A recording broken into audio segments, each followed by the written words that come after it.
Okay, so good evening, boys and girls, teachers, parents, and dear friends. Welcome to our PRO grant supported event, Understanding and Addressing Anti-Asian Racism, Conversations, Advocacy, Resources, and Empowerment. I am Sharon Wan, and I am currently the Associate Librarian and Adjunct Professor of Law at York University.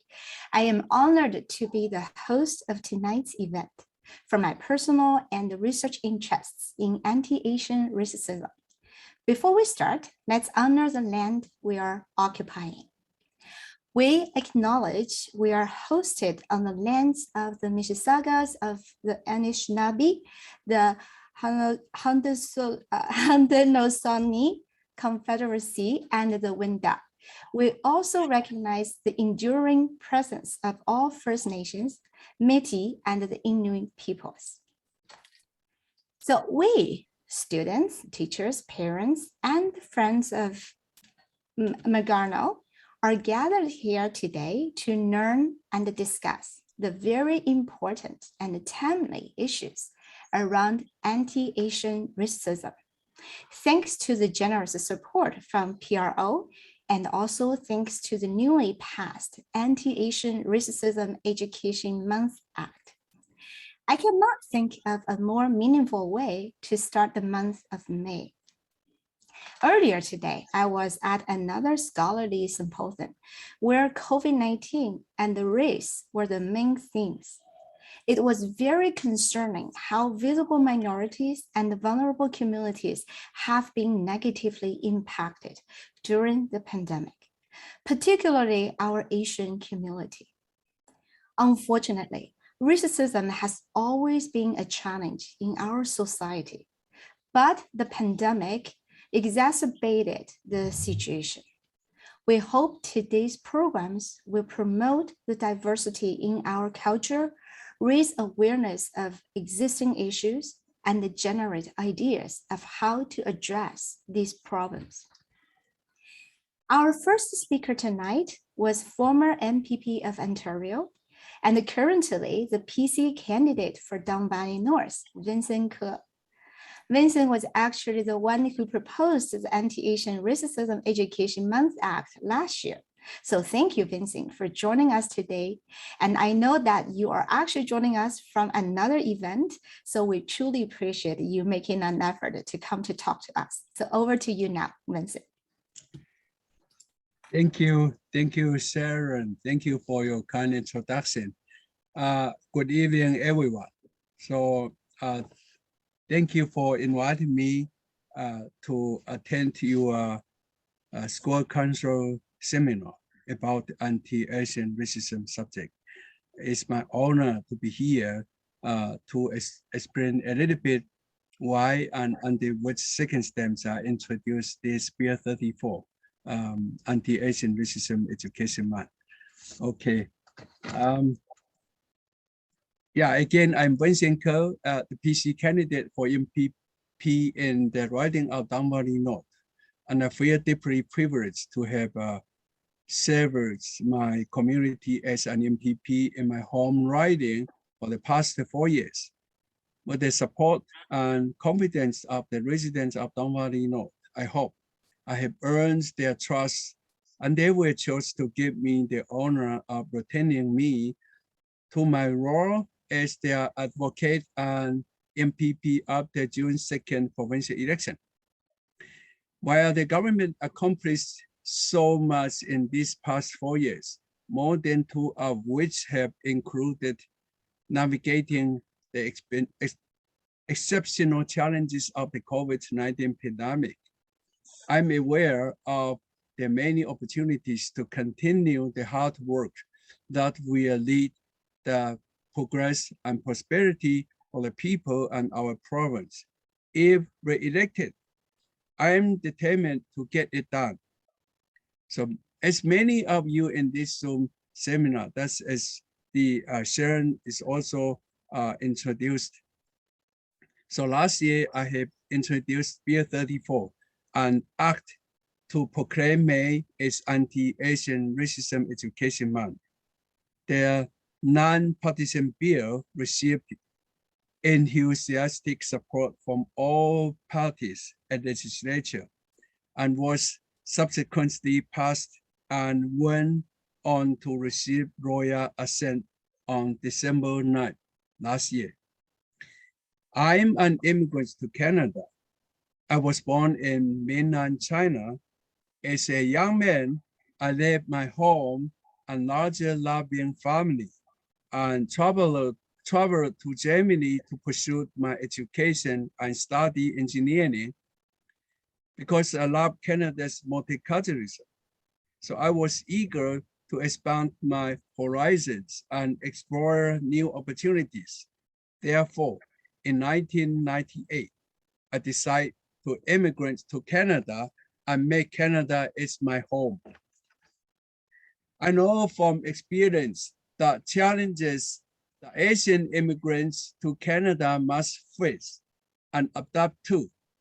And in order to fit in and thrive, I also know firsthand that rewards and the price that comes with being a Canadian citizen. I know that my humble beginnings and my journey towards citizenship in Canada echo the experience of my immigrants, and especially those of Asian heritage. It is not always an easy path, but it is always worthwhile. As Asian Canadian, we are a visible minority group in Canada.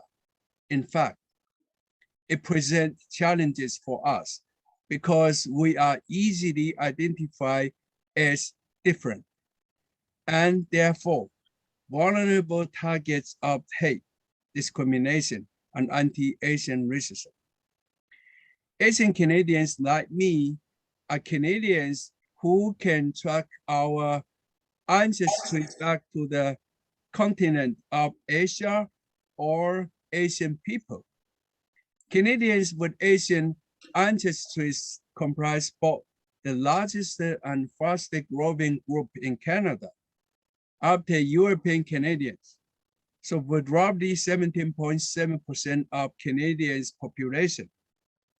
Too often and very sadly, Asian Canadians feel exploited and targeted unfairly by people with racist views and objectives.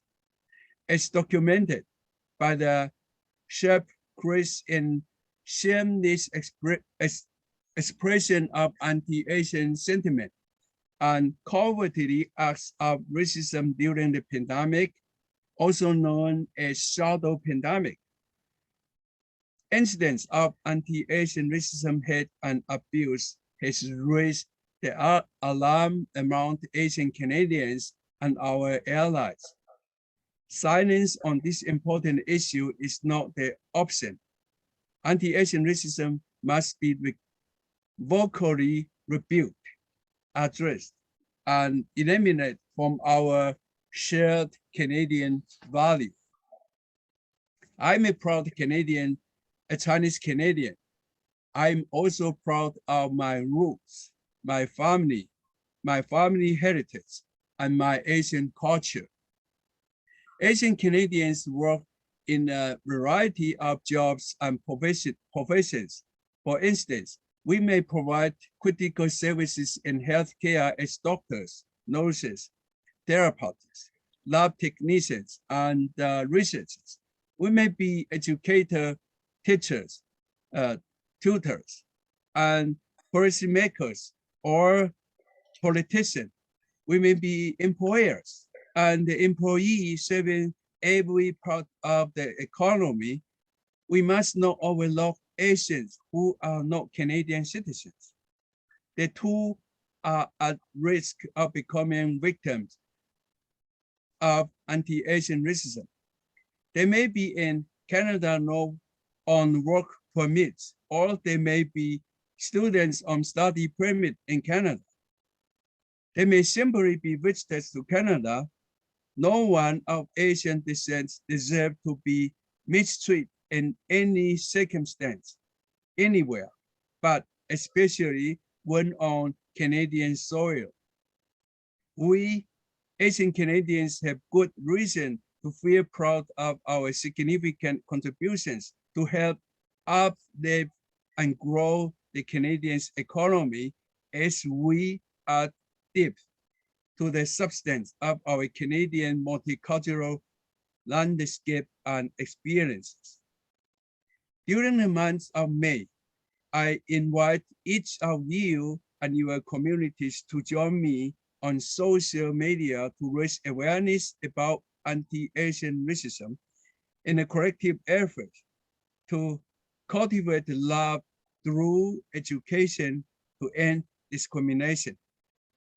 To address this issue, I initiated a social media awareness campaign and have emails of all Ontario MPs, Canadian senators, and the municipal leaders in the GTA to ask for their participation and support for this important crusade.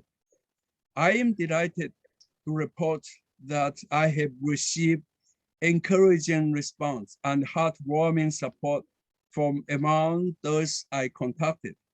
In fact, my initiative inspired the city of Brenton to proclaim May 10th as a day of action against the anti-Asian racism.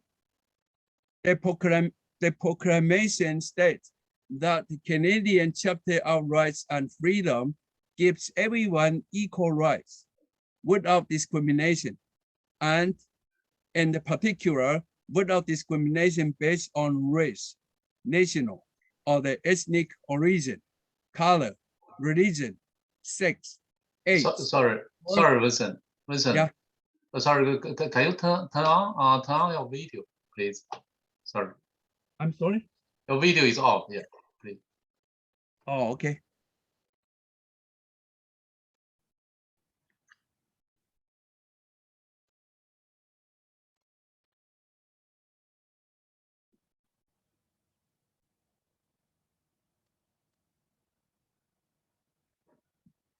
Or you need to record it again, huh? No problem. You can continue. Yeah. I continue. Okay. Your video. Yeah, your video is off. Yeah. Oh, okay. So let me continue. Okay.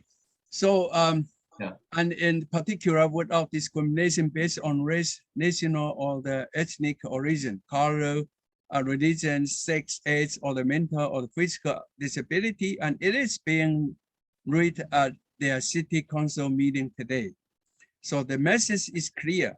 We have the power to inspire others, and together we will expose the agonists of anti-Asian racism and eliminate it. Together, let's work to promote the positive attributes and contributions of the Asian communities in Ontario and Canada to counteract the threat of harmful anti-Asian sentiment and racism in our midst. And together, we can rise above hate. Let's stop, think, feel, and then act to end anti-Asian racism. By raising awareness of the many positive contributions of the Asian community in Canada, Pier 34 has the opportunity to raise the profile of Asian heritage in our communities. It is an especially important endeavor in terms of educating children and young people of all races and backgrounds about the importance of fairness, recognition, and inclusion. So they and future generations will have a better understanding of others and their values placed in our shared history as Canadians. For instance, the Chinese railroad workers worked tirelessly on the rugged Canadian frontier and dangerous, even treacherous conditions to bring to life the Canadian dream of a cross-country railway that was intended to connect Canadian coast to coast. For all their labors in the harshest landscape and the most unforgiving of environments, the Chinese railroad workers suffered many unjust hardships and As many as 4,000 workers sacrificed their life for their creation of the Canadian Pacific Railway. Unfortunately, they were unrecognized for their significant contributions. When their railroad was complete, the Chinese railroad workers were excluded from the official photos as if they were invisible and unworthy of acknowledgement. Through education, we each have the opportunity to address this type of anti-Asian racism to ensure that it has no place to thrive in our multicultural provincial and country. Shameful acts of anti-Asian racism with Canadian discriminatory immigration policies that target Chinese individuals and communities and penalize them socially and financially. For instance, as anti-Asian sentiment grew in Canada, the government enacted legislation with its Chinese Immigrants Act in 1885, which imposed a Chinese head tax of $50 on Chinese people as stipulation to enter Canada. The purpose of this tax was to discourage and limit Chinese immigration to Canada.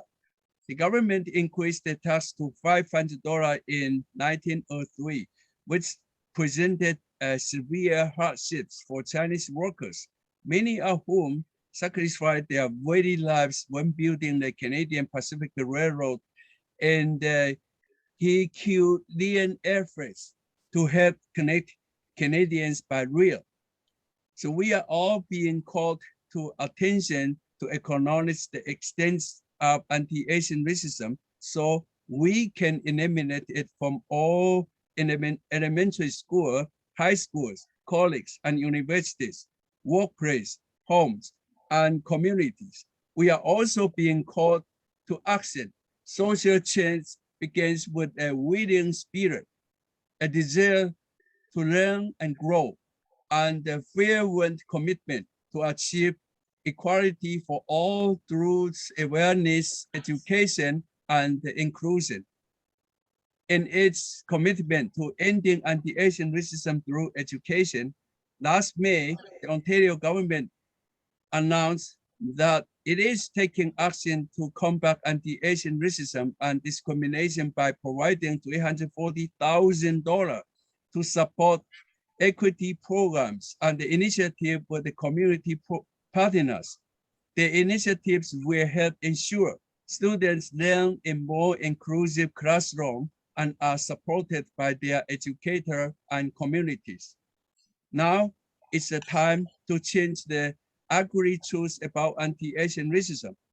And now is the time to stand up in strength and solidarity to fight against the raging tide of dangerous hate. We have the opportunity to transform racial hatred into a beautiful celebration of differences. The Ontario government is committed to building a more inclusive Ontario, and we will continue to work together to eliminate hate, racism, and discrimination in all its forms. Racism is often deeply rooted in cultures, individuals, families, and communities. It lives to first, if left to fester, it can spread its destruction for generations. Racism is learned. It can also be unlearned. By learning more about anti-Asian racism education month in May, we each have the power and responsibility to acknowledge, address, and eliminate anti-Asian racism in Ontario and Canada. We will cultivate love, not hate, through education to end discrimination. Racism has the power to harm and diminish us all. Asian Canadians don't seek or expect special consideration. We want to be viewed and treated as equals deserving of dignity, kindness, respect, and inclusion. We want to feel safe and secure to enjoy life free from harm. Racism starts with attacking our differences. We will end racism by celebrating our diversity.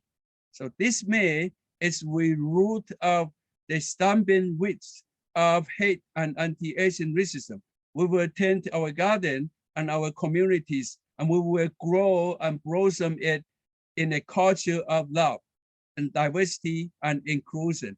So thank you so much again for giving me the time and to share my information of my Bill 34 last year. Thank you. Thank you, Vincent. That was a very touching sharing of your personal journey as an immigrant yourself in Canada, and also for your passion for fighting anti-Asian racism or any type of racism. And congratulations to all the achievements that you have made so far. So thank you very much, Vincent. Okay, and our keynote, next we will gonna bring our keynote speech to the virtual podium. So our keynote speech tonight will be given by a very special guest, and her name is Ms. Janine Chen. Ms. Chen began her education career in Canada as a senior researcher with the Ontario Institute for Studies in Education, which inspired her to choose to be a teacher in public schools. Being a teacher, principal, then superintendent of education, and then Associate Director of TDSB, Ms. Chen consistently addressed the intersections between equity and excellence, as well as system, school, and the classroom conditions of learning that impact the student success and well-being. And tonight, Ms. Chen's keynote speech is titled Representation Matter, Identity and Belonging. So over to you, Jillian. Thank you. Thank you for your kind remarks, Sharon. And I will do share screen. Hang on.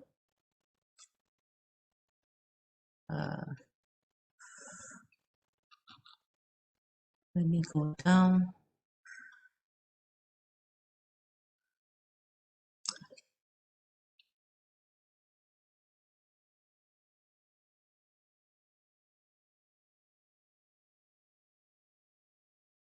So thank you very much. Thank you to Mark Garno, Collegiate Institute School Council, and thank you to the administration of Mark Garno for giving me this very humble opportunity to be able to have a conversation on representation matters, identity, and belonging. I also want to thank all the parents and students who are present here, and I hope that what I'm going to share with you is a conversation starter. It's going to spark conversation.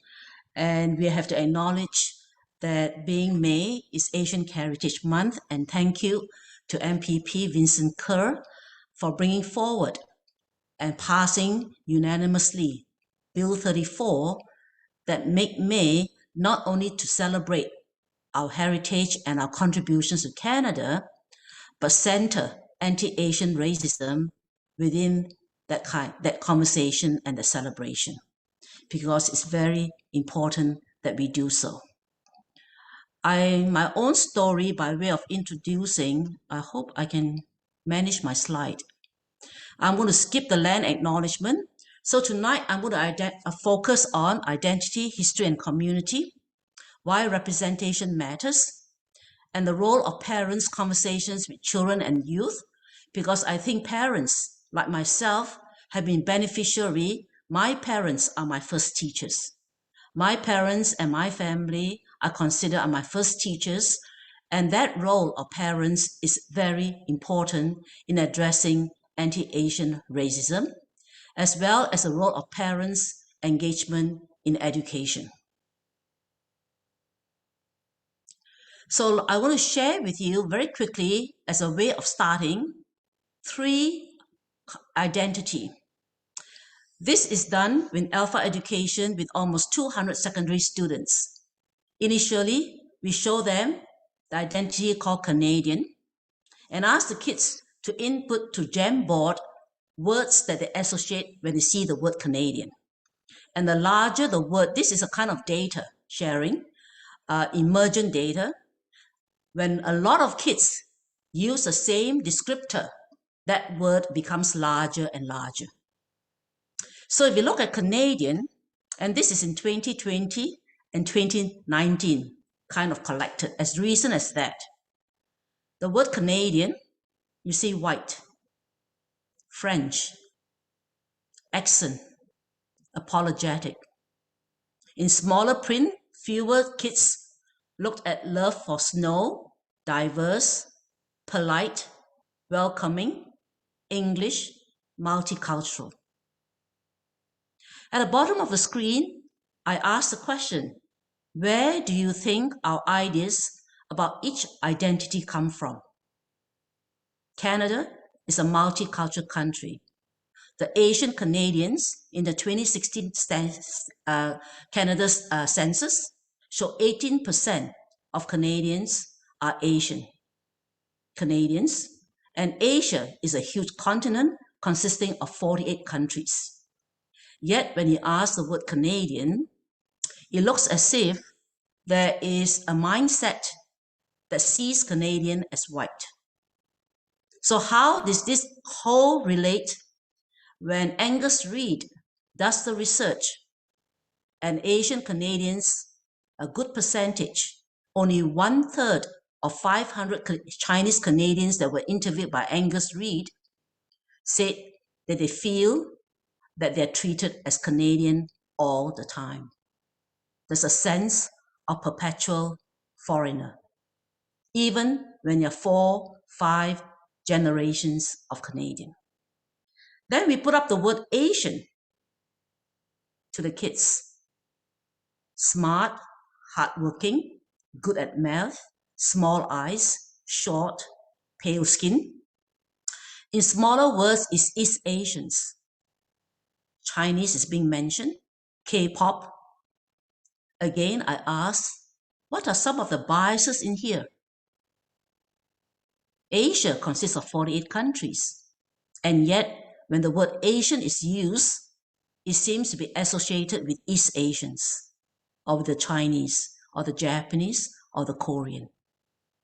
We have West Asians stretching from Afghanistan and Lebanon and Middle East to Central Asia, to South Asia that consists of Pakistan, India, Sri Lanka, to Southeast Asia that consists of a whole range of countries.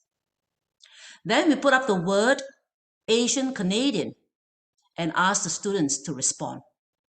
And interestingly, hardworking, bilingual, immigrant, parents are strict, smart, entrepreneurs, culture shock, Vancouver, and so on. Yet, we also know from Canada census, first Asian Canadian, the Chinese Canadian came in 1788. We have many generations of Chinese Canadian here. The Japanese Canadian came in 1817. The Indo-Canadians from South Asia came in 1907. So you wonder, where do we get our notions of social construction of identity? And that has a direct connection to belonging. I'm trying to move my slide. So I'm going to introduce a framework on my right. Our biases, all of us, including myself, have biases. And you can see that on this figure, the biases, our implicit biases, come from priming, from association, from media, from commercials, from news reports, from stories in the neighborhood, even from within the family, and even within our friendship network. We all have implicit biases. The first step towards anti-racism is to be conscious of our implicit biases. But implicit biases are also in organizations like education system, healthcare, public services, banking, law enforcement, justice. Because those implicit biases can be manifested in the ideology, the values, the priorities, the policies, and the practices that organizations uphold. So why would we wonder why our young people have some of those ideas? And when those implicit biases are embedded into organizations, it becomes structural, systemic racism. Now, this is a very brief overview, and this framework is based on research, and as a result, it leads to inequitable outcomes. And what's the danger of implicit biases? Let's look at the diagram on your left. And this diagram was produced by the Anti-Defamation League in 2018 as a way of illustrating the harm of implicit biases as well as explicit biases when it's acted out from microaggression to violence to hate. Because at the basis of biases, very often is manifested in jokes, racial jokes, slurs, insensitive remarks, overgeneralization, and it acts out into prejudice and stereotype by the model minority, the yellow peril, Orientalism, and discrimination by this definition is systemic. So where I'm trying to point out to is even when we ask young people in 2021, Canada being a multicultural country, are still faced with some very serious questions about how do we make Canada and continue to move forward as a fairer and more equitable country. History matters because we are all made up of stories. Families have stories, community have stories, country have stories, and those stories become part of our culture and part of our history. But what is important is who tells a history and how it's told and why it's told and how often it's told. If we constantly tell the story over and over again that Asians are good at math, ignoring there's a wide range of differences, that is the beginning of one element in the model minority. That is the beginning where students in school, Asian students who need support for math, are not acknowledged, are not given the support because that story being told over and over again leads to a stereotype trope, and it oversimplifies an entire community and population. So history matters, and as MPP Vincent Kerr talked about earlier, our history, Asian Canadian history, is Canadian history. I want to propose that because so often we are told and we are taught in the school a Eurocentric history. Asian Canadian histories predates Confederation. And part of our history is very central to this diagram called racial, ethnic, cultural belonging. This diagram is conducted on a research base in Australia and asks what are the components of identity. History is a part of identity. Peoplehood is part of our identity. So, honing into one slice of history that predates, do we know who are the people in history and our memory that played an important role in dismantling state-sanctioned racism in Canada? Do our young people know? Do we as parents know? Can we name them? How did we gain the right to vote? If you look at the right to vote, in 1871, Chinese Canadians with Indigenous Canadians were denied the right to vote. The Chinese Canadians only gained the right to vote in 1947, 71 years. But during the 71 years, there were people in that history that struggled and dismantled the state-sanctioned racism. Do we know who they are? And why is it important to know? Because when we know who they are, we move from stories of exclusion to stories of pride We move from stories of segregation to stories of belonging because we begin to understand our identity in a much deeper way. In 1895, the Japanese Canadians that were born in Canada and fought the war for Canada were added to the list of Canadians who were denied the right to vote. They were not given the right to vote until 1949, 54 years later. The Indo-Canadian were denied the vote in 1907. It predates the Komagatu Maru in 1914. And they got the right to vote in 1947, 40 years longer. During this journey, we need to know who are our peoplehood that played a role towards dismantling one aspect, the right to vote. And of course, the saddest story are the indigenous people. With the Chinese, they lost the right to vote.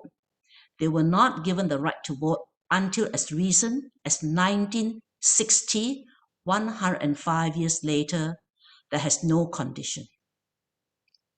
These stories are Asian Canadian stories, but they're also Canadian history.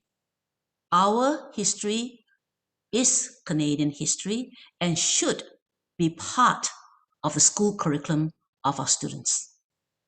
And the very reason is because it contributes to identity and belonging to Canada. It contributes to identity of being Canadian. It contributes to identity of being Asian Canadian. The right to vote is not just voting, because at that time in 1800, when you do not have the right to vote, you do not have the right to post-secondary education, which means you are then relegated to dedentured labor job or blue-collar job. That community can have no members. That can be doctors, lawyers, teachers, engineers.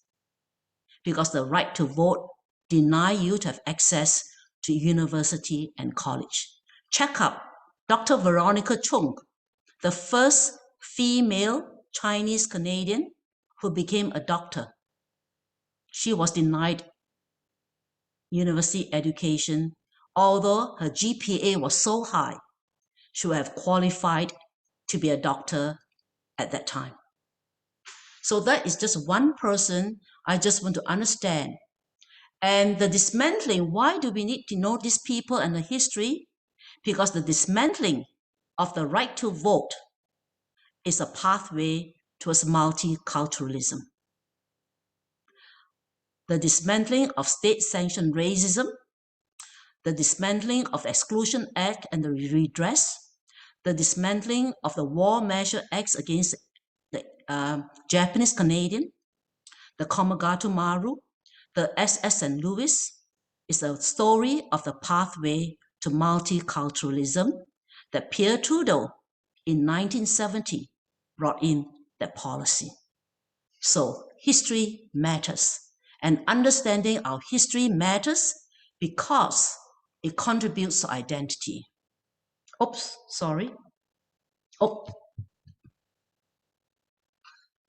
And the flip side is, without knowing, having a deep understanding of our history, racism continues to threaten our sense of belonging and safety. Our young people begin to believe that Asian Canadians are very recent immigrants to Canada, that Asian Canadians did not play a role towards the development and the building of the political, social, cultural, economic fabric of Canada. And it impacts the identity. So, without knowing our history, we see in 2020 and 2021, with COVID-19, a resurgence. I use the word resurgence because racism towards Asian Canadian is not new. It happened in the 19th century, in the 1800s. And what is so terrifying, if you look at the hidden hate that's reported by global news. The rise of anti-Asian racism in Toronto jumped by 275%. In Ottawa, 600%. In Montreal, 633%. In Vancouver, in 715%. These are symptomatic that we need to address the issues of belonging and what it means to belong, and that is connected to representation. I just want to share with you, I think the school council did a survey using the data, and you notice that the data from Angus Reid shows of the 631, and they focus on Chinese Canadian, you find that so often during that time, we believe it's the older people that suffered from anti-Asian racism.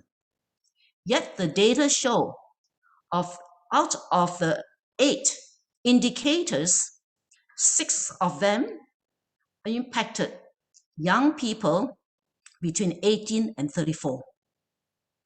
Now, Angus Reid being a polling research organization, they could not poll anyone younger than 18 because to do that, parental consent is needed.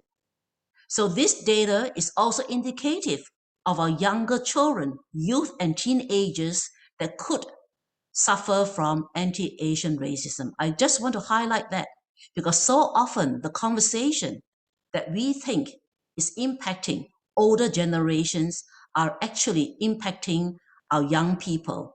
They see it, they feel it, they experience it, and they are in our school system, being treated with less respect than other people. In my work during these years with young people, they talk about being spat at. They talk about go back to where you belong. And the young lady with tears in her eyes said, I belong in Canada, Miss Chang. I was born here. My parents came from India. Another child said, I'm a refugee, but I grew as a refugee. I've been here long enough. How long does it take me? What does it take me to become Canadian? These are stories of young people in our schools that feel and hear and see racism happening in us. So racism takes many forms. The most pernicious form is othering. And I want to share with parents that neuro research, healthcare research has shown that racism, like trauma, registers in our brain. It just doesn't hit us in the guts. Because when I experienced racism, I myself, when COVID broke up, when I was about to enter an elevator, the person in the elevator told me, you're not allowed in. I do not want you in the elevator. And she shut the elevator door. With all my experience, I was stunned. I did not believe it could happen in Canada in 2020. I was lost for words. It was not just a physical experience, it was an emotional experience.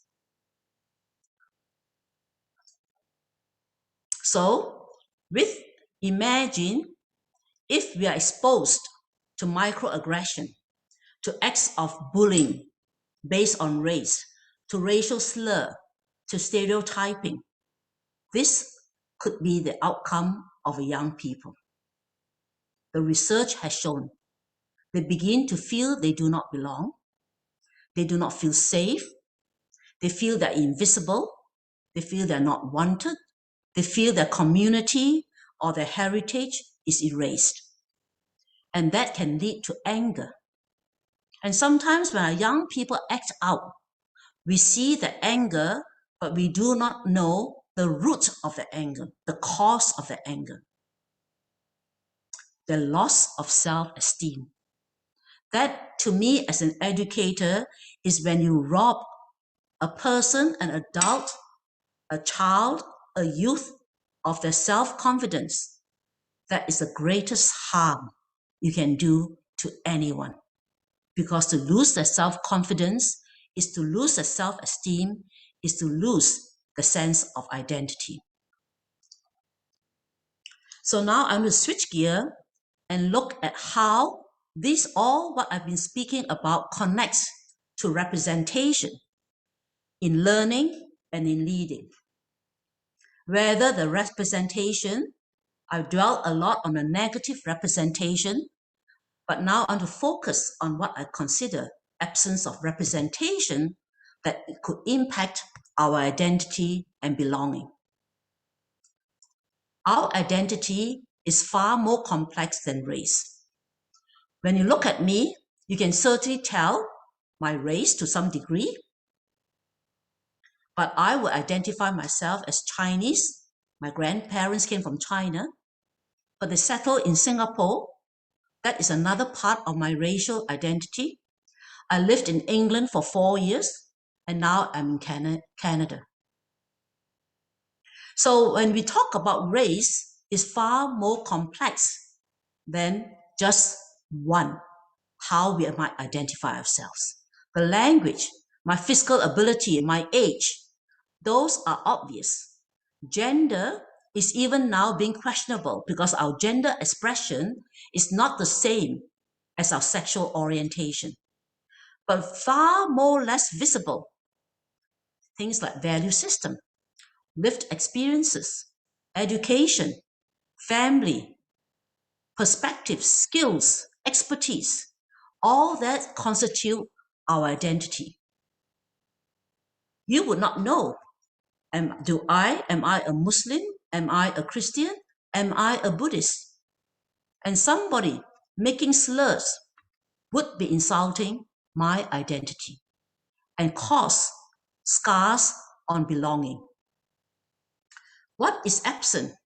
I want to hone into representation matters in terms of one area in education, the learning resources our students are exposed to. In 2018, the diversity gap in children's publication, Lee and Law published this report. It's disconcerting that more than half the books about people of color were created by cultural outsiders. They're not written by people in the community. Realistically, these numbers likely mean there are more white creators speaking for people of color than people of color speaking for themselves. This problem may stem from a long history in which people of color have been overlooked to tell their own stories in favor of white voices. This also raises a question about quality and cultural authenticity. Who is checking to make sure diverse books are culturally accurate and do not reinforce stereotypes? So they did a survey of 3,124 books. 7% of those books were written by Asians about Asians. A good part is written about Asians, but not by Asians. This, I'm addressing a systemic racism, not only in education, but in publishing. Speak to Asian authors trying to get their work published in Canada. Text type, fiction, 7% were written by and about Asians. Non-fiction, history, science, geography, whatever you might name as non-fiction, 34%. And picture books impact our young children, and they is only 48%. So if you take this and you take it into textbooks, who write our textbooks? So earlier on, I say history matters. Who tells a story? Who tells the story? Why are the stories told? When are they told? So the history of Asian Canadians' role in contributing to the development and the building of Canada, are there Asian voices telling that history? Or is the history not told by Asian Canadians? I think, fortunately, there are signs that are improving, and there are more Asian Canadians and Asian Americans or the Asian diaspora contributing to this. But this is what we mean by representation in learning. The learning resources that our students in our school system, in our university, in our colleges, do we notice the absence of representation? And what can we do about that? That is a systemic barrier to many of us. And so representation, if our kids begin to see themselves in what they read and write and in the social environment and social media, it reinforces a strong sense of personal and community identity. It reinforces self-worth, self-esteem, and belonging. In its absence, the identity is shaken, and the roots to grow the identity is tenuous. So we look at children and youth. The way they respond to bias and discrimination is based on having a very strong sense of identity that's correlated to representation in things. Imagine if I look at the media. When I first landed in Canada, television constantly showing children from Africa as poor, as hungry, pictures of Africa all the time, the poverty. Yet Africa continent consists of countries, have urban centers like Toronto, like Montreal. They have working class, they have doctors, they have teachers, they have lawyers. Those are not shown. What happened? I developed implicit biases about Black Canadians.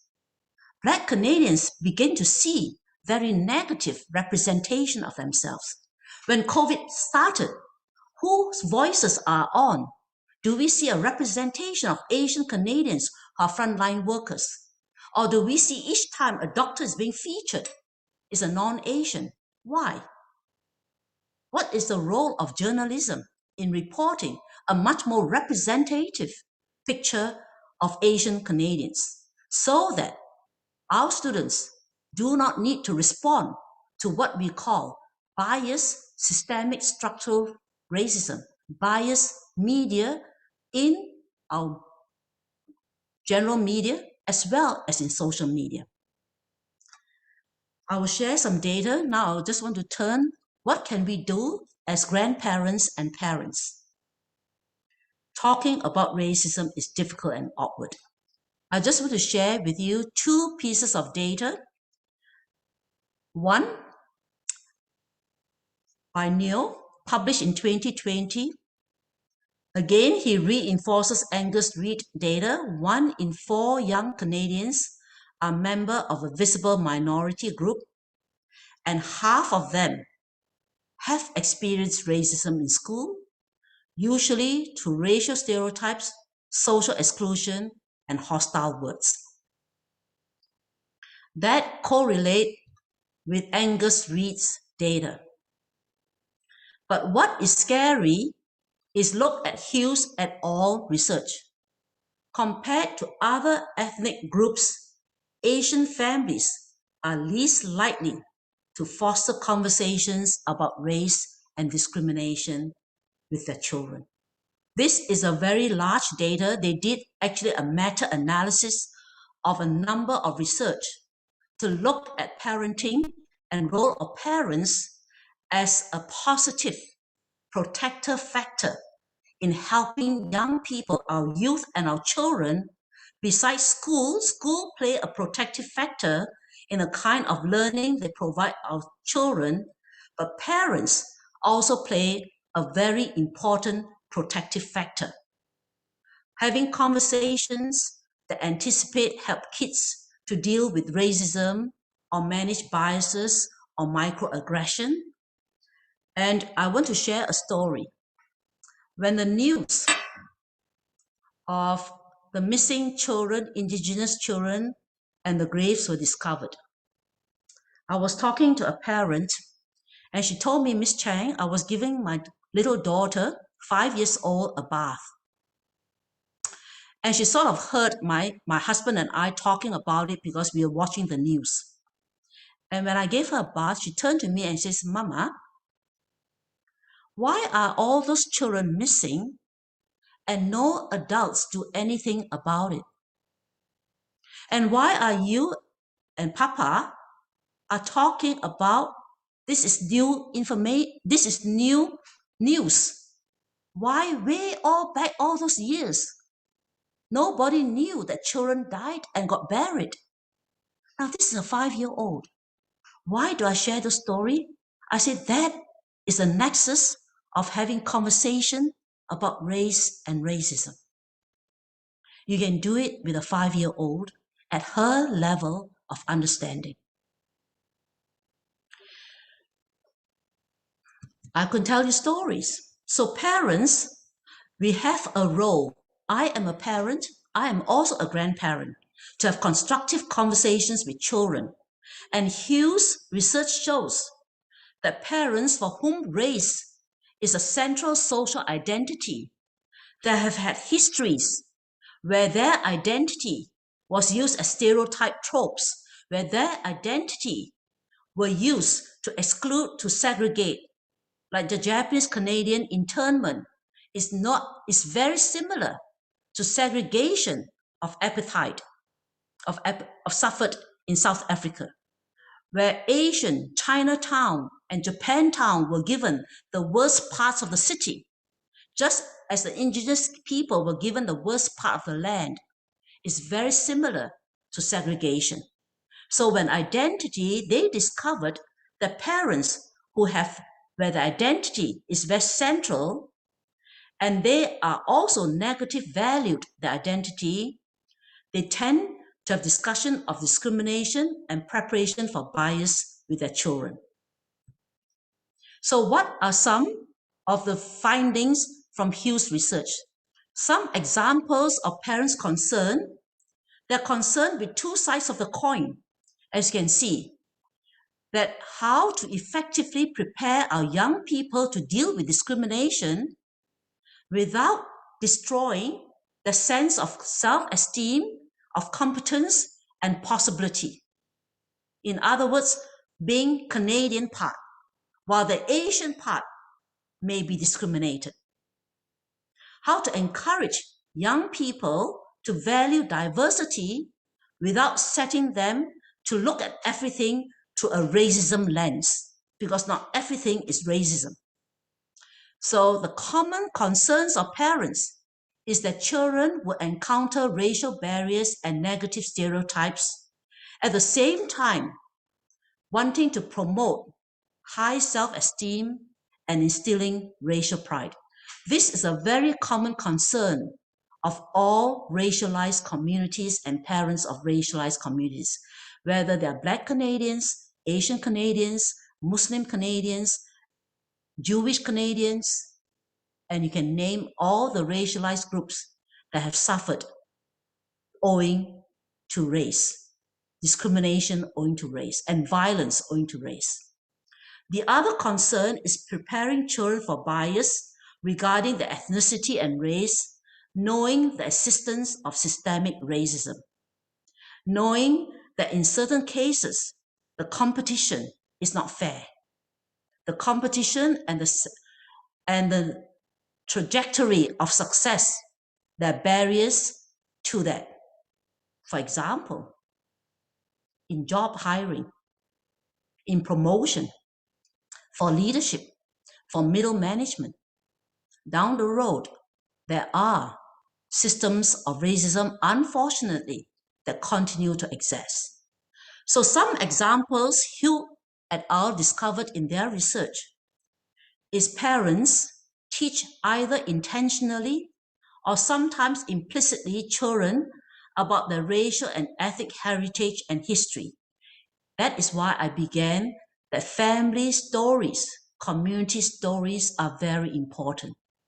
The indirect, reading a book, teaching your children rhymes, because we all begin with oral history and stories, folklores, legends, all those build the identity and the heritage.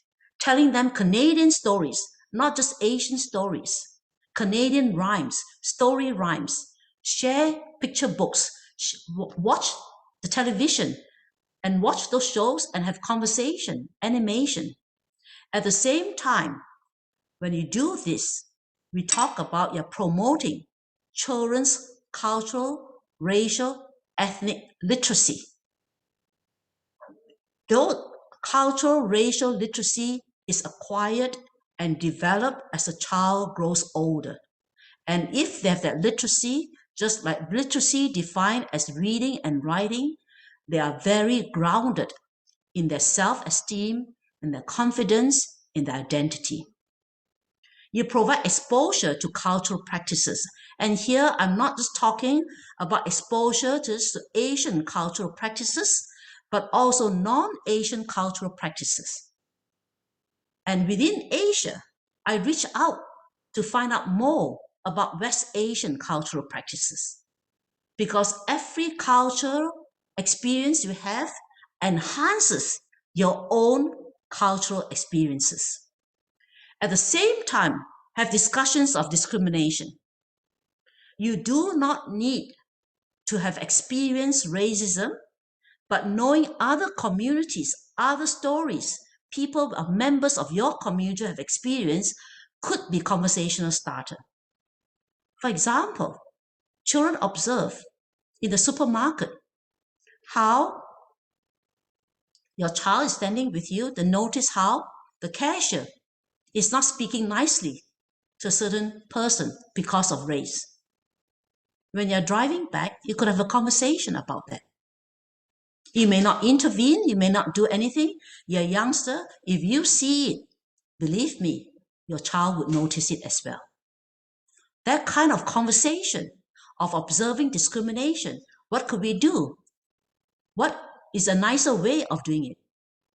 You're promoting, you're preparing them to face discrimination, as well you're preparing them and giving them strategies how to respond to discrimination in a positive way, not necessarily in an adversarial way. And you have discussion to understand experiences of social inequalities and injustices and how to manage them. And this is age appropriate, and we as parents do know at different age how to conduct conversation with children who are 5, 7 years old, children who are heading into the teenage years, children who are in the teenage years, and children who are in secondary and university. Those conversations can become more and more complex and more detailed. And if you provide that kind of protective education, in quotation mark, we will have young people that go into school and begin to notice what is absent in their learning, what is negative in their learning, and be able to approach it with critical thinking and be able to ask those questions that contribute to a much more a community of learners that appreciate diversity and stand up against racism, and then the upstanders of equity, of diversity, of inclusion, and those little actions are social action, and every day those actions contribute towards a fairer and more just Canada. So I want to end that I share with you the pyramid of hate.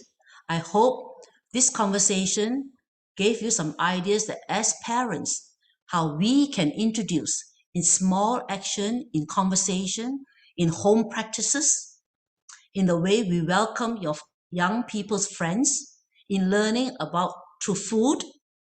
Food is a powerful way of learning about another community and beginning to appreciate them as a way of towards alliance, solidarity, and respect.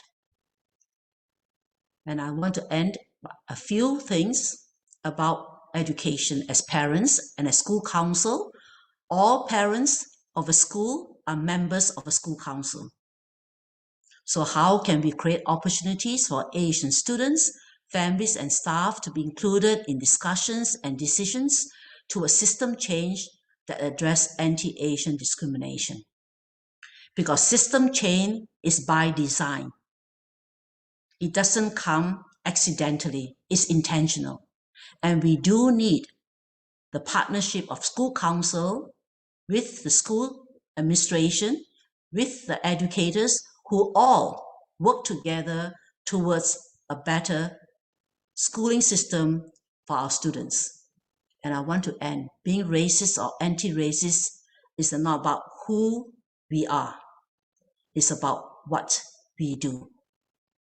In the absence of making anti-racist choices, we consciously or unconsciously uphold aspects of racial supremacy where it privileges one race over another. We uphold aspects of race-dominant culture where certain cultural and certain histories are erased and made invisible. And we uphold unequal institutions and society. Thank you very much to Mark Garno, community of parents, and the school council, and I will stay on for some question and answer. Thank you. Thank you so much, Jolene. That was such an informative and a touching and also very engaging and inspirational presentation. I learned tremendously from that presentation, and that you not only showed all this science to support your ideas, but also lots of practical suggestions for parents and for the children as well. So this will become so useful going forward for our kids and for our community. And I want to thank you. And just a reminder that we will have a Q&A session toward the end of the session. Hopefully, Jolene, you will be able to stay with us for a little longer. And I do see the chat room, we start having questions from our audiences already send in. And the one quick question I will take just for now is, Jolene, people are asking if the slides that you use for today's presentation would become available for any chance? Of course, I will share it with your school council chair and share it with Principal Carlo, and it's made available to parents. It's fine. Beautiful. Thank you so much. Okay, so next on our agenda, we will like to invite you to watch a very special video. And this video is created with tremendous effort and the talents from our Magano students on the Asian Heritage Month Student Committee. The video is titled, "Why is Asian Heritage Important to Me?" So let's take a look at this video.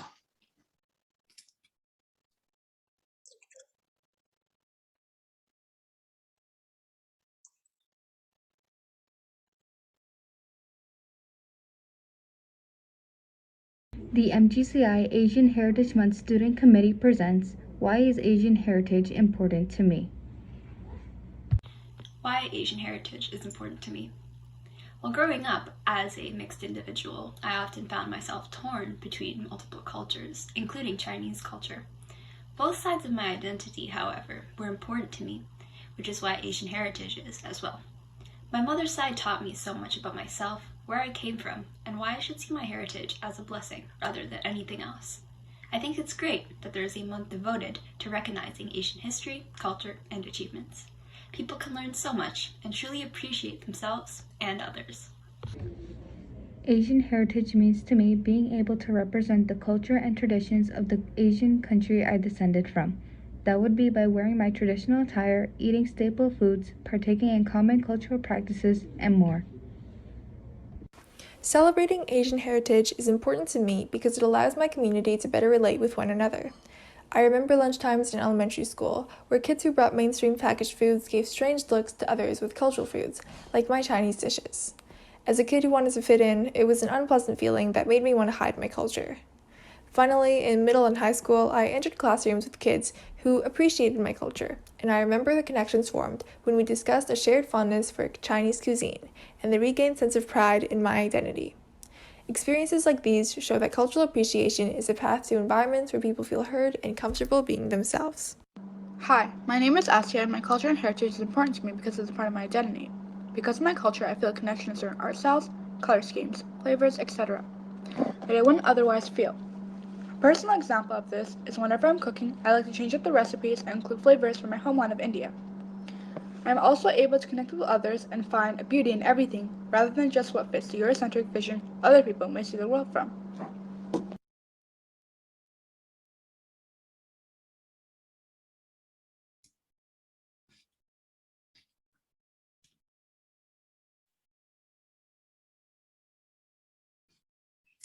Thank you for creating that very interesting video, and there are many beautiful pictures showing our cultural background. So thank you. And I would like to invite our two student representatives serving on this committee to briefly share your experiences or your ideas relating to our topic tonight. So first, I'd like to invite Sarah Hira from grade 11. And Sarah, are you there? I am, yes.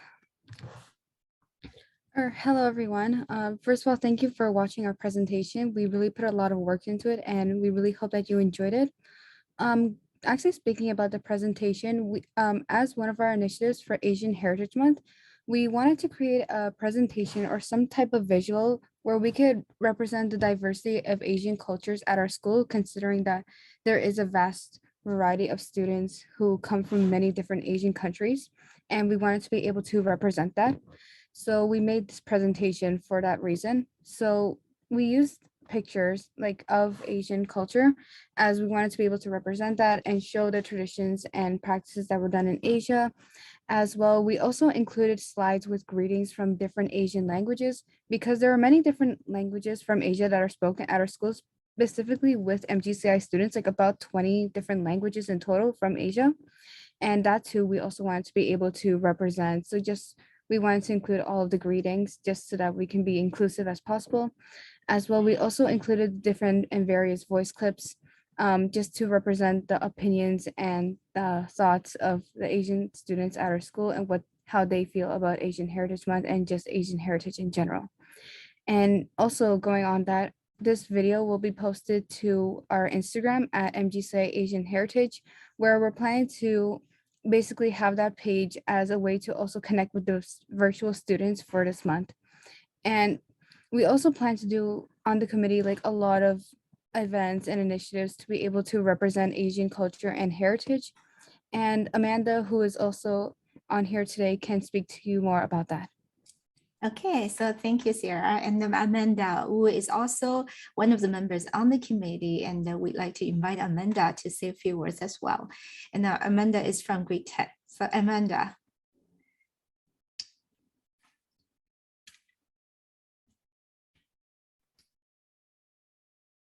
Hi, can you guys hear me? One second, I just have to set up. Okay, so hi everyone, I'm Amanda and I'm one of the students on the Asian Heritage Month Committee. When I was younger and back when fitting in was the measure of success in one's life, a lot of my peers around me didn't understand my culture.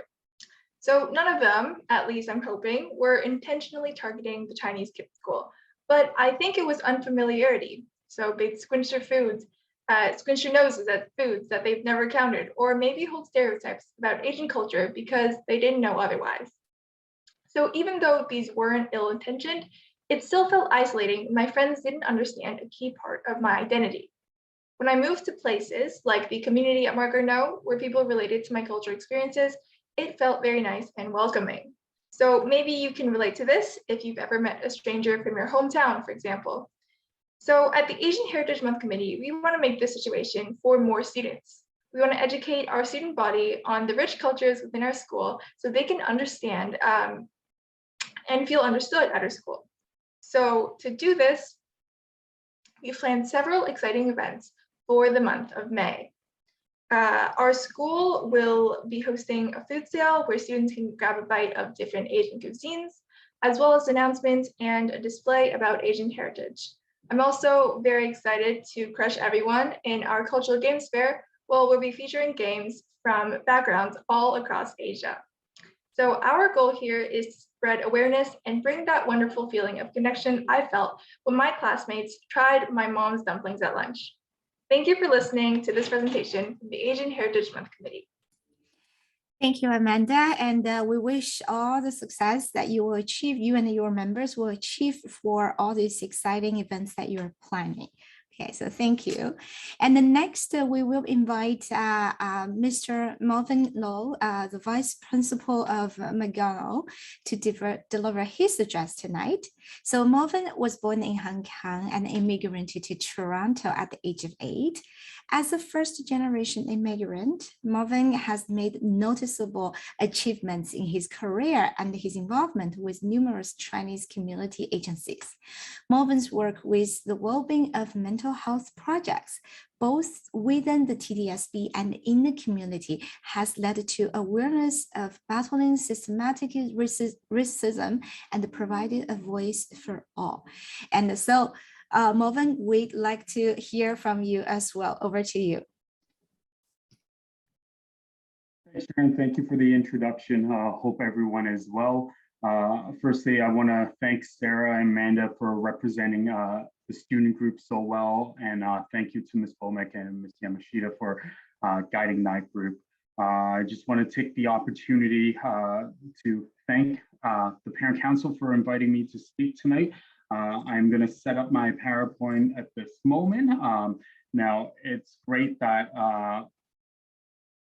I'm going to just get it going, that I get to present after Ms. Jianling Chang. A lot of the things that she mentioned about as a mentor, I have a lot of things mentioned, and I'm going to just go in depth a little bit with some of the things that she mentioned. But more importantly, the two things that I really want to address tonight is there is a resource that has been created by teachers and educators that work in the TDSB, which I have in my hand. It is also available publicly. I'm fortunate to be one of the writers of this resource. And the reason why I want to talk about it is that it's actually available to everybody. There's a lot in there that will address a lot of the questions that, I quickly looked at the Q&A that parents might have from there that will address these questions. And hopefully it's something that if you want, you can look at it and go through with your children at home. And I think it will be a great idea to understand some of the deeper terminology. There's also a lot of readings and especially some other things about what community resources are there so we can help you out. I also want to talk about this resource is to link to a lot of the key things that Jianling talked about in her keynote. How it's being addressed right now within the how it is being addressed within the schools, as well as I'm talking as an administrator. I'm representing my team of 5 administrators, from Principal to Lichi to Southern, Ms. Saw, and Mr. Smith. What we're doing with our teachers during professional learning so they understand this, so that we're there to support your child. So with that being said, I'm going to begin. So as I begin, I kind of want to just introduce the writers, because some of you might recognize some of these writers because they could have been your child's elementary teacher, or for some, it could be your secondary teacher, or AKA me as the your vice principal. So there's Emily Chang, Stephanie Chung, Stella Kim, there's myself, Kian Liu, Sankita Macaulay, Jason Toh, and Mary Tran. So quickly with the introduction, I want to just start. Addressing Anti-Asian Racism is a resource that was created by the Toronto District School Board Equity Department in partnership with the Elementary Teacher Federations of Ontario for educators. Now, this resource is long overdue. Over 47% of our TDSB students self-identify as Asian, and a growing majority of Canadians agree that systemic racism is a serious problem in Ontario and across Canada. And this is a great time for us to have a resource that is available to help our educators so that it can be developed. Racism impacts most severely Indigenous, Asian, Black, and other racialized groups. When one racialized group of Canadians is negatively mistreated, all Canadians lose. Therefore, Canadians must unite as one to address anti-Asian racism, discrimination, and hate. Having a diverse school population alone cannot shift the fundamental powers, dynamics, and enables racism to exist in society. It is critically important for students and educators to understand what racism is and how it looks and how it feels for racialized people. Rather, our school community is diverse or not diverse, there are many ways of doing it.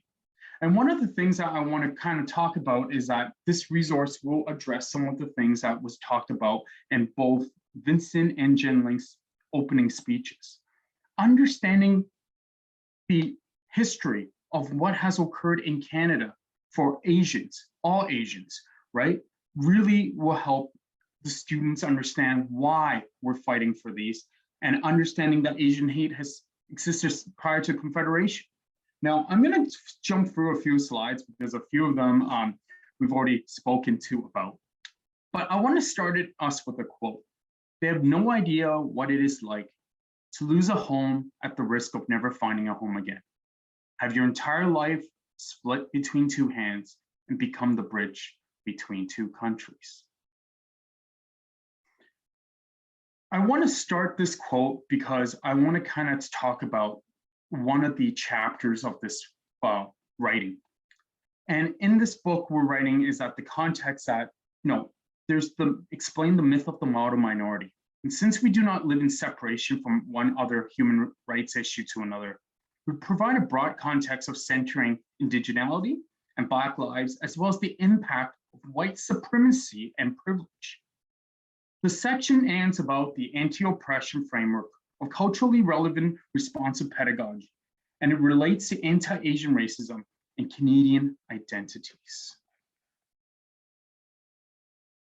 So earlier, Jen Lee talked about the limitation about Asia as expensive geographic area, and I want to just quickly go over these. And again, the writers, we're actually still working with the equity committee to come up with a second book of this because we've been given a lot of feedback, and thank you to the community for feedback, as we want to make sure it serves the need of our students. And through student voice, we were able to actually listen and hear what was missing. We're working with geography professor and political professors to ensure we're naming the right places within. I do understand that within our census, which is the last one TDSB did in 2020, there might be some places that are missing.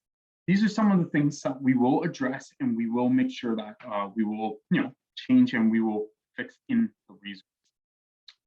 So I'm going to just quickly go over what is in this resource that we've been working with our educators. So it provides them with it's very graphic, as you can see. We were very fortunate to have an excellent designer to help us, but in it does talk about many of the things that earlier Jen showed the slide about the vote, right? How long it took before Chinese Canadians were allowed to vote. Now, again, Indigenous Canadians, even longer, and all this, and it's all within this. When we did this resource, we made sure we worked very closely with our anti-Indigenous UIEC to create this resource, as well as our anti-Black racism group at our Black Leadership Foundation to create this resource so that it is being generated and used properly. So I'm just showing some photos of some of the things that were created, right? Some of the key things: Chinese Canadian internment, the Chinese head tax. Some of these things were very key, right? No other race ever had a head tax coming into Canada. And these are things that, and there are a lot of other examples in there that for especially many of us, and as a parent of having younger kids, these are things I want my child to understand. When I immigrated here, a lot of these things I've experienced, I knew what happened, but even it was more my parents' generation that a lot of these things happened, our grandparents. So it's great that we have the history that we can share. I really want to talk about a key thing, the model minority myth, okay? It's viewed that Asian Canadian often portray as compliant, rule followers, fall into this called the model minority myth that holds us up at the model while also making us complicit in oppressing other marginalized groups. And this is a very key thing for me. We're used as groups, as I mentioned. Marginalizing other groups is something that we need to work together and to fight, and this is the way that we're going to fight racism. So I'm just gonna skip down a few slides down to, right down, because we talked about a few of these things, and I want to just make sure that I follow my time. I really want to jump to this page, which is the anti-oppressive framework in education and ways of thinking of practice. And one of these things, why I'm bringing these eight key things up, is because I want this to be something that is addressed with our teachers. And I want to talk to you about that. We as administrator, we really value this. We're talking about this in addressing anti-racism in general, but we did work on a specific anti-Asian racism. I know Ms. Southern's online, who chairs our equity committee. It was some of the work we did with her and the team and all the teachers together, right? Talking about examining bias, for example, the first section, right? And I'm going to go back to Jen Ling's keynote. She talked about the representation of Asian Canadians, right? What do they do, right? What does the media say, right? When COVID hit, right? We don't talk about that. Majority of Asians are the frontline workers representing. It's not talked about. Challenging power and privilege, right? How do we challenge power and privilege? I talked about the Asian minority, which a lot of times our students, right, don't challenge. They don't challenge the power because they've always been taught not to, right? And they'll end up being, how do we determine this anti-oppressive work? Recognizing intersectionality, having them understand, right? Having them understand that they're different, everyone here has different religion, right? For example, what are we celebrating? We're in such a multicultural school, right? You know, Sarah mentioned earlier, as a student, so many students practicing different things in our school. What a wonderful thing to celebrate. And we're able to do it during Asian Heritage Month. And as I said, it was fantastic that, you know, Vincent has left that.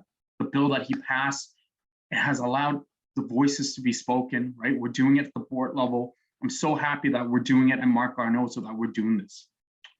Leveraging our marginalized voices. For students who don't want to speak up, how do we do it? How do we create these infinity group? Talk to them in small groups. Mr. DeFelice, as part of his POR model, ensure that we have someone who specifically deals with student voice so that we can bring these things up. It is very important. Holding high expectations.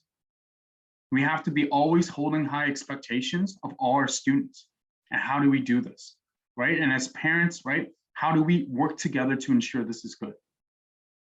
Critically investigating historical context. We talked about this throughout today's seminar. I think that has been a very key piece. Understanding historical context is huge, right? Supporting student mental health and well-being. And as during Sharon's introduction, one of the things that I did a lot of is I worked with a lot of mental health committees, right? They're very specific things. How do we support our students, right? And we've worked together within our community with our guidance, understanding that some of our students might need mental health support that are very culturally specific, right? Is that what is really provided in our system? Where can we find? Right, we work with our partners. We have our TNOs that come in from Thorncliffe, right? We have Hong Folk, which is up the street, which their work is with our East Asian students and South Asian students, right? So we need to make sure that we're supporting them and mobilizing students to take positive social action. So this year, when we started this group, you're hearing our student voices. So we need to work together to provide this positive social action together. So I'm just going to jump right to the end right now, is to talking about tonight. We're working with parent and community groups, right? We need to work together to address all the cultural barriers, right? I thank Harry, Nazra, and the team for organizing this event for our school community, so that we are talking about this, right? We're ensuring that our school councils are reflective of our school population, and we're building solidarity. Building is essential for creating anti-oppressive communities. We talk about what aspects of curriculum can be enhanced by community perspective. We're not historically invited in the classroom learning. No, What are our cultural exploration to promote civic engagement? And the one thing I want to talk about is, I know later on, Harry, based on this grant, we're able to find some really culturally relevant books that will be donated through parent council to our school library. This will be awesome. And this will be something that, you know, when Jen-Ling spoke earlier about when she showed the percentage of different writers, we're able to, you know, talk about that. And now we have that representation. So when our students walk into the library, right, they see themselves as the writers and will grow and build their leadership. And with that, I'm going to leave it as there. I apologize, chairs and Sharon, for going way over my time. I try to keep it and I try to squeeze all my things in. I thank you for your time. And in behalf of the MGCI administration team, thank you for having us speak and representing and speaking to the parents. Have a great evening, everyone. Thank you, Melvin, and no need to apologize at all. And we really can feel your passion. So your job is very important, and there are very valuable suggestions you're making in your part of the presentation. I'm sure students and the parents would really appreciate that. So thank you. And next is, yeah, so we would also briefly invite two guidance counselors from the school, and Jamie Yamashita and Sunita Bomik, and they will briefly just say hi, and if they have any words to add, that would be great. Okay, so Jamie, do you want to start first? Just maybe very quickly. I know you are mindful of the time, but we would also love to hear from you a bit. Sure, thank you, Sharon. Sunita and I are here kind of representing a little bit of what we're doing in guidance and how we're supporting students' mental health. Also, we are the staff supervisors for the MGCI Asian Heritage Student Committee this year. And we started it this year because we wanted to give students a voice and give them an opportunity, to share. I just started playing the video again by accident. Sorry, 1 second here. So just something short, Melvin did mention we do offer culturally responsive resources for our students, including TNO, including Nasiha and Hangfuk. So we do offer those to our students. We have had them come into the school, and that's how one of the ways how we support our students. And we did have in response to last year's shooting in Atlanta and the whole uprising and a lot of anti-Asian racism incidents, we did have a solidarity circle with our students, and I'll just let Sunita speak a little bit about that. Yeah. Hi, everybody. Thanks for having me. As Jamie mentioned, we offered the circle to all students and invited them to participate virtually because it was virtual last year. And we were supported with Amy Gomez, who was our school social worker. And it was, Jamie and I work with students individually, through guidance. But it was really nice to be part of a group and to really hear, student voice. And, when I think about the presentation from Jen-Ling and from Melvin, honestly, you would be so proud. And Jamie and I were so inspired by the students to hear about how they spoke about their identity, the intersectionalities, their culture, their heritage, their understanding of systemic barriers and implicit biases, all of those things. They're so, we were like, they're so smart, they're so much more, aware than we were when we were that age. And it was really great to hear their voices and to hear their experience. So we were really happy to host them, and it was a great experience for all of us. Thank you very much to both of you. So we've heard from the school administration, from the student representative, and from the teachers so far. And the next, I think we will also like to invite our parent representative to give a few addresses. And so Chris Chen is the parent representative tonight. And Chris, you wanted to jump in here to say a few words.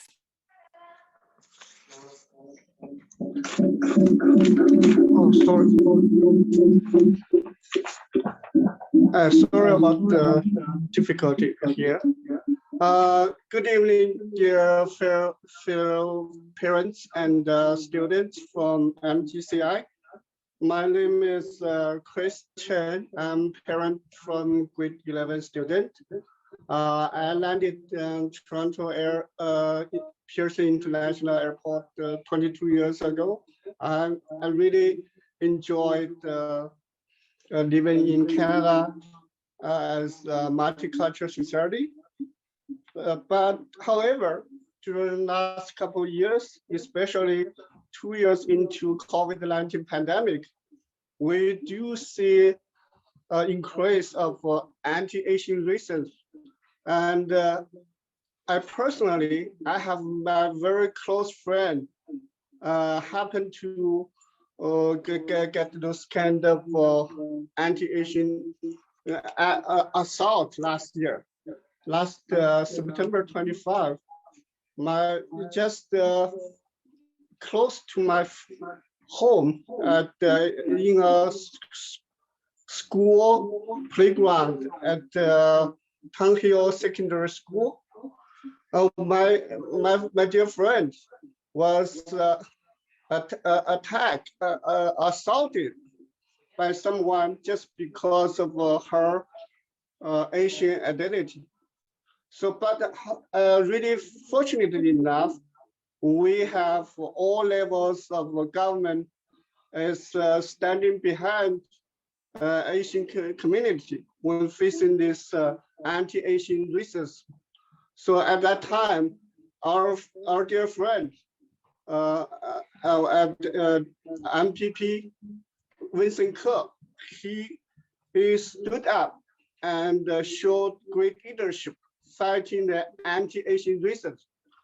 We are really proud. And so today, for this event, our parents, especially school council community, we have been working with all resources like MPP from Ontario, like Vincent Ke. We invited our great speaker and also we had the support from school administration. I really thank everyone. We will really hope as a community, we can stand together, we can fight all those racism. We cannot tolerate any form of racism in our community. I think together we stand against those racism. We will have a great life for everyone. Thank you. Thank you, Chris. Okay, so we are towards the end of our event and we have a bit of time. I know that our speakers tonight have done such a great job sharing lots of useful information with us packed in such a short time. We felt like we wanted to even hear more. So this is going to be a Q&A period that we see that in the chat room, people and students or parents are busy typing in some questions, and I wonder if we are able to bring back our speakers if you're still with us, and if you're able to offer some direct answers to some of the questions. I will say that most of the questions we received so far, I just took a look at it, are about how students are able to protect themselves in face of any racist or discriminatory behavior in public, or if somebody makes any discriminatory comments, or how to navigate a conversation with cultural discrimination in hand. There's even an example, somebody shared that if someone tells me that, oh, I heard of you Asian people love eat dogs, how do we respond to such situations? I think our speakers is giving a lot of useful resources and lots of useful suggestions. But if any one of you are able to offer a very quick summary of how students can handle such situations from your point of view, I think will be really helpful. So Melvin or Junling, are you still there? Or Yes, I'm here. Yes, okay, I'm here. Junling, thank Yes. you. Melvin, would you like to go ahead? Would you like to address that question? I sure can, Jiling. You have more experience with this, so please add on.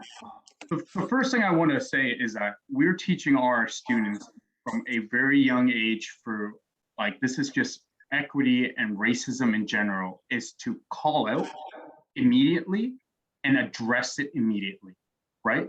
Again, at certain age, right, I'm starting at the younger age, certain students might have heard certain things like, you know, some of those questions about cultural discrimination could be based on what they hear on social media. They don't understand that intent and that impact, right? And we got to address it, stop it right away, and understand why that is not needed. And in some of the session, and including one of our professional learning that we are actually doing with the staff on Friday, as many as parents here you see, we're doing some very in-depth work with our teachers on Thursday and Friday. We will be talking about how do we stop the class with case studies and addressing these immediately. We got to stop it right away, clear it out so that this does not continue. Yes, as the students get older and older, they might understand more and this still can be happening. And it will be something that, again, we got to stop and we're going to address it right away. If we allow students and we allow people to continue talking like this is where the harm is done, because they'll believe it is okay, but they don't understand the harm that has already caused the students who stay quiet, right? And as part of that education too, I mentioned in the resource, is that how are we teaching our students to address this, to speak up, right? So that this can be addressed immediately. Janling, would you like, can you add on to it? I will add, I think what I will just add on to what Melvin say, there are nuances. I think the first thing is safety, because when people are intent on making explicit their biases through verbal behavior or non-verbal behavior, the first thing we tell students is you have to assess safety. If you're in the company of a group, you want to address it, yes. But you feel they're not safe, you could not do what and name it and call it, because you might be physically hurt as well. So what do you do then? Or on social media, I know working with young people, when you call it out, you can get swarmed by even more social media, and that is scary for young people to deal with, because you never know who is behind those social media. Is it an adult, is it a young person, or is it a bot? So to me, the safety is a big consideration. If you are walking home from school and somebody made that racial slur, if you have friends, you might be able to stop and do exactly what Vice Principal Melvin recommended. Falling short of that, they should then, if they can't do anything, tell an adult, a teacher, a vice principal, their parent. I think you have, this is the conversation I say parents should have with their young children. Something like that happened, mommy and daddy would like to know. You are never in the wrong. Just tell us what happened, and then you can support your child. So telling a caring adult that they have confidence, and then the adult should be able to do something about it. If it's happening in the school, I believe that educators who will be able to address it, because racism is racism. It cannot be tolerated in school. And as Melvin said, silence is compliance. Silence is amplifying and allowing it and normalizing it to work, to happen. It's just like I tell the kids, it's like President, I will say it, Trump, when he called it kung fu, and no one called him out, not even the media, not social. Yeah? And then he continued. And so people believe if the president can say it, I can continue to say nasty things to Asian people, whether they are south of the border or north of the border. So that is coming. Now, the other thing is when you're friends, when that is something said to you, your friends could be upstanders with you. So then you have more than one voice. So when we talk about it, I say there are many situations you're not solo. The third strategy is one way that works. You say, can you tell me more? Where do you get the information that Asian people eat dogs? Not in my experience. So do a counter narrative. Take back the story. Tell your story. So instead of addressing, that is an example of what Melvin mean by naming it. Okay, you can name it and you can outright say you're being a racist. That might not always be the right way to go, but there are occasions when it should be. But a good way is counter narrative. It's even at adults, at cocktail party. They say, oh, you Chinese, or you Asian, or you Afghanistan, or you South Asian. And they go blah, blah, blah. And they tell a story. Then I say, oh, I've been to India, but that's not my experience. And this is my experience. And I tell a story that directly contradicts that overgeneralization. So these are some strategies I would suggest to kids. Use story, counter narratives, stand up if it's a friend or if it's a bystander there, and add in and say, why are you so mean? The other way of naming it is name, as Vice Principal Melvin said, name the impact. What did I do to you that you would say something so hurtful and untrue? So the languaging, when we do workshop with kids, we give them this kind of strategies. We don't mean when you say you call it out to name it, so that is discrimination, that is racism. Just say, what you just say hurt me and my community. Where did you get that from? What is your source of information? That also build bridges, because sometimes that person saying it could be another young person and is just mouthing it off. So you can also add in what I call developing empathy, cultural empathy, and educative. And even little children, 7 years old, 8 years old, you teach them to talk about the feelings when they're hurt. Tell the person, you're hurting me. I didn't hurt you. Why are you hurting me? Why are you saying something like that? What would you like me to say the same thing? How would you feel? So those are very good strategies for young people, and they're safe strategies. Because sometimes in some situation, if the person is older and more aggressive and bigger, and you call him a racist, it might land up with a fight. You might land up being physically hurt. So that I'm just embellishing what Vice Principal Melvin said about naming it. There are many ways to name it. Thank you very much to both of you. I'm sure many boys and girls are taking notes of those very useful strategies and the tips. So just quickly, one more question. I'm mindful of the time that one student were asking about the terminology, white supremacy.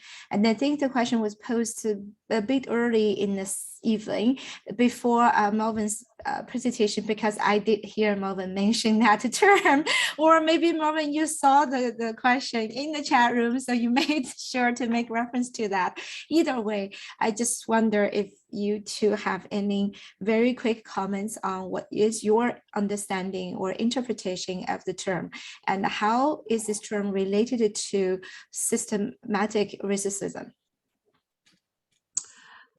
White supremacy is a set of ideology beliefs that believe in racial supremacy, and in particular that the white race is superior to all other races.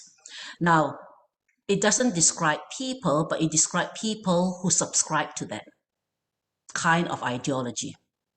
That ideology is also nested in, say, colonialism, the concept of colonialism, where colonizer, if they look at the history of colonization, you go to countries, you take away their resources, you do everything, and then at the same time, the people, the local people have no benefits or hardly any benefits.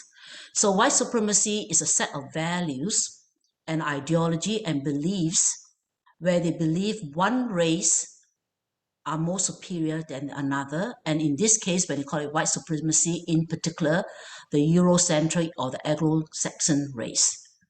And therefore, they have the right to oppress, or they have right to privileges that no other races could have. Now, you see that manifested in World War II in Asia and in World War II in Europe. So that terminology, although you use the word white, I can be accused of white supremacy if I subscribe to that kind of ideology.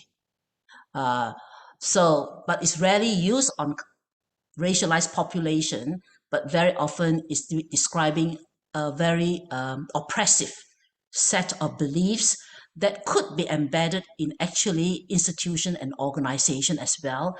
And of course, people make up institutions. So policy of institutions are made by those in leadership position. So that is a very broad way of talking. And very often the use of white supremacy is to oppress. The intent is to oppress. That's the other characteristic of white supremacy. Thank you very much. Very well said. Okay, so that brings us to the almost to the end of our event, but bear with us. We still have a bit of surprises waiting ahead. We'd like to invite Chris back, Christian, to give a very brief closing remark.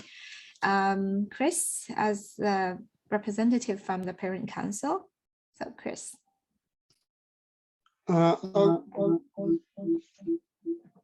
Thanks. Before we go ahead with our closing remarks, first we want to thank for all the survey participants. Your feedback has been very useful and very fruitful and powerful.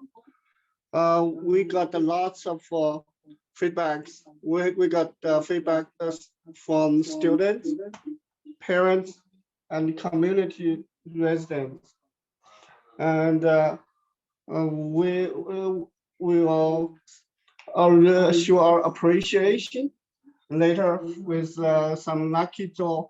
So 12 you will be lucky to have amazing gift card to buy some books or something. Yeah, I believe with all these feedbacks, we, especially our guest speakers and everybody for preparing for the events tonight, it's really helpful for the organize this event.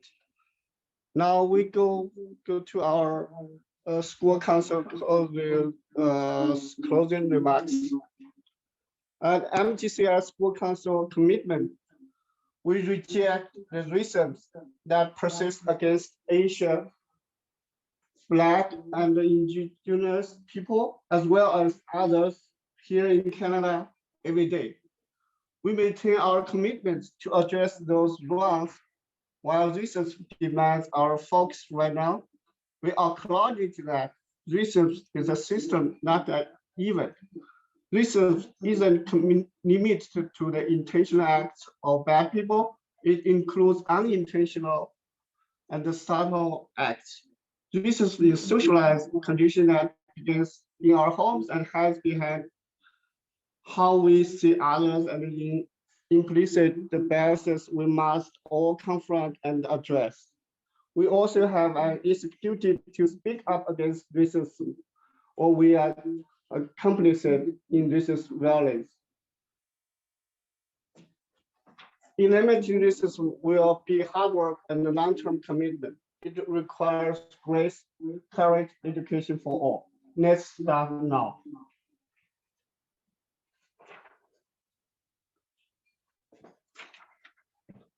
And we have our school council resolution to our Asian community.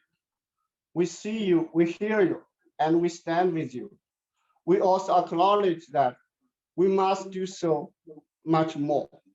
Our school council commits to building an anti-racist and pro-equality community. We will not tolerate any forms of racism or discrimination. We will hold ourselves accountable and use this opportunity to make transformational change and courageously confront systemic racism and social injustice. We are optimistic, hopeful, and commit to make constitutional and intentional choice. School council meetings are public and open to all parents. And we would like to encourage and support any of our Asian parents to join the Mgci School Council. Thank you. Good night. Thank you very much, Chris. And finally, we will invite Harry back as one of the main contributors for planning tonight's event. And Harry is also a parent council representative, and Harry will be here to present the book donation and raffle draw for the lucky survey respondents. So Harry, over to you. Thank you, Sarah. Hello, everyone. My name is Harry Liu. Yeah, I'm the co-chair of Mark School Council. Thank you for all the speakers to contribute wonderful content tonight. Yes, all the speakers provide very useful and powerful information, resources, and solutions. Yeah, thank you again. Yeah, I just continue with Chris, our school council's commitment. You know, we all know the racism is has its political and historical roots, right? Anti-racism is a long journey, so we need to take action step by step, take responsibilities for the society we belong to. You know, make some changes gradually. Yeah. School council, we have 18 members. Parents rep like Chris and myself. And also Morgan today as panelist. Also student rep, his name is Bella Batai. He's a grade 12 student. Also teacher rep like Jamie, Mike. Also community rep, Omar, Ali, Julia. Yeah, I mean, by any chance you can reach us, student, you can reach us through your parents or through the student rep. Yeah, we will listen to you, stand with you, and support you. Yeah, that's the something I want to say before the raffle draw. Thank you. Let me see. First of all, we purchased 6 books donated to the school library. Yeah, the first one is How to Pronounce Knife. This one is a very interesting book. I actually is named one of the Times must-read book of 2020. The second one is the Chinese head text. Basically, it's a historic book, right? Remember the history and learn the future. History is the best textbook and best sobriety. Yeah. The third one is also very famous book. It's a bestseller, New York Times bestseller in 2019. Yeah, this one also won National Book Award. Yeah, in 2019. Yeah. The third one, Yellow, wrote by Frank Wu. The fifth one, Minor Feeling, wrote by Kathy Park Hong, who is a daughter of Korean immigrants. She's also a writer, a professor, a poet.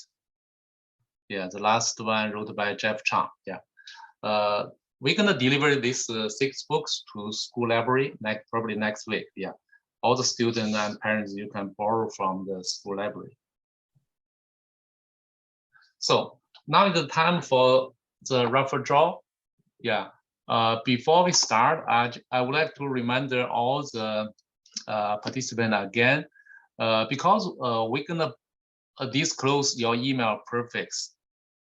For example, john123@gmail.com. We're gonna on the lucky draw, raffle draw software, we're gonna disclose your email prefix. Yeah, if you don't want to disclose this information, please text us through the Q&A chat box. Yeah, we're gonna remove your name from the list. Yeah, otherwise we're gonna continue with the raffle draw. Yeah, for the winner, school council gonna email you the e-gift card. Yeah, if you don't receive it within 3 days, you can reach us. Yeah, contact us. Yeah, thank you.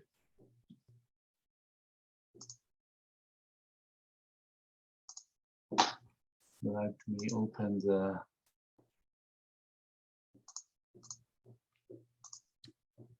Harry, may I say a Let's word? show some magic. Oh, there you go. Yeah, of course. Yeah. Sorry, I've been quiet because I've been absorbing it. And I mentioned, I don't think many of you know that Jianling Chang was my first superintendent of education many, many years ago. I won't mention how many years, but it was my first school as a vice principal. So I do appreciate her seeing back, and I do recall learning many things even back then. And I appreciate, hi, Jianling.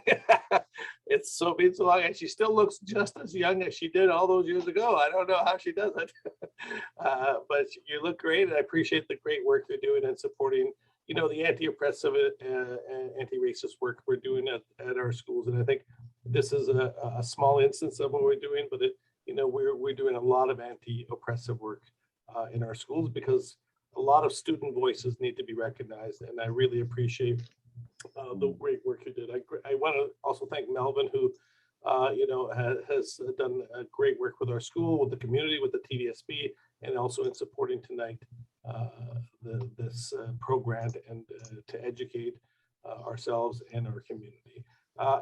You know, I don't want to leave out all the great work that, even though it's done through the TDSB, Harry, the school council, and everyone has done to bring this together. I know how much work it is. I simply provided a little bit of guidance here and there, and I paid the checks. But other than that, the work is all the school councils, and I do appreciate that. So sorry I interrupted the drawing of the prizes, which is the more important part of the evening, but I just want to thank everyone. Thank you. Thank you, Carlo, for sharing. No problem. We are just on time, you know. Yeah, thank you for sharing. Yeah. Okay, let's start the rapid draw.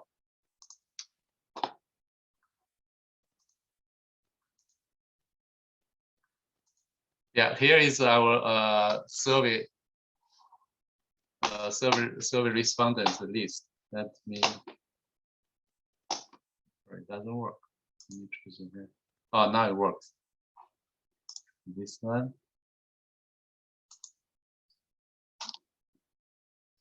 Yeah. So, the software gonna shows your email preface name on the bottom. Yeah, please. For the vendor, you can take a screenshot or Photoshop. Yeah.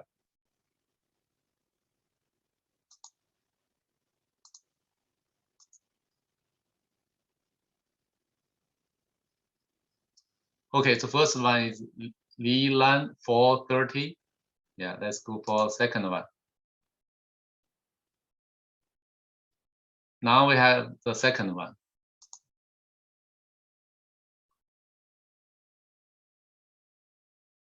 Third one.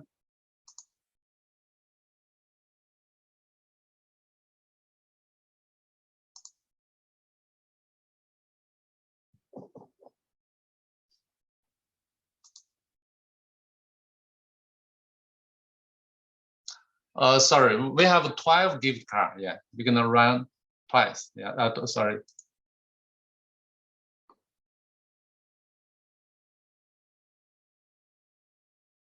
How many we have? 1, 2, 3, 4, 5, 6, 7. 5 more to go.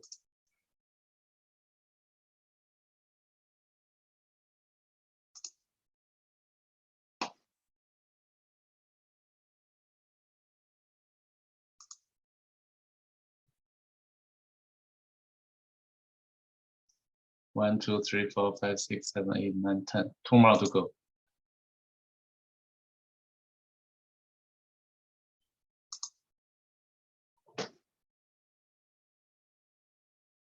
Okay, that's all the 12 winners. Yeah, I leave the screen to you to make a photo or screenshot. Yeah, just make sure you remember your name if you are the winner. Yeah. Okay. Thank you. Let's give back to our host, Sharon. Okay, so congratulations to all those winners. And once again, as a host of tonight's event, I would like to take this opportunity to thank everyone who has stayed with us for the whole evening. And thanks to all our excellent speakers. You have generously shared many of very insightful research and knowledge and the tips, suggestions, advices. And I feel personally very engaged and also learned a lot tremendously from all the speakers. And thanks to the volunteers and the organizers of the event. And as the host, I am honored to be part of this very meaningful event. Okay, so that ends our session tonight. Once again, thanks everybody and have a wonderful evening. And I hope that we will unite together, use the tips that we learned tonight and fight anti-Asian racism going forward. Everyone matters. Thank you.